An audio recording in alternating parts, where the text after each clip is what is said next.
বলতে বাধ্য হচ্ছি, এখনকার তরুণ সমাজ ওই 2টা 2:30টার দিকে ওই যে কার কার খেলা থাকে ওই খেলাগুলো দেখার জন্য ওঠে, তাহাজ্জুদ পড়ার জন্য উঠতে পারে না।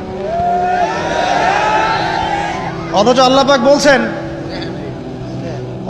পাক বলছেন কি যে শেষ রাতে আল্লাহ পাক প্রথম আসমানে নেমে আসেন এবং আহ্বান করেন, কে আছো আমার কাছে কিছু চাইবে আমি দিব, কে আছো আমার কাছে রিজিক চাইবে দিব, কে আছো আমাকে ডাকবে আমি তোমার ডাকে সাড়া দিব, কে আছো আমার কাছে ক্ষমা চাইবে আমি তোকে ক্ষমা করে দিব।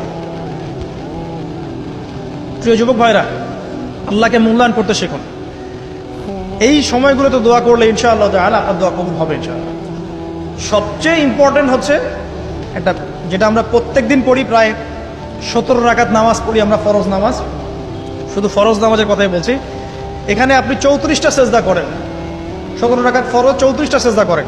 প্রত্যেক সেজদায় যদি একটা করে দোয়া করতে পারেন ইনশাআল্লাহ আল্লাহ আপনার দোয়া কবুল। দোয়া কবুল করার কিছু জায়গা বলে দিলাম, বেশি বেশি দোয়া করতে হবে।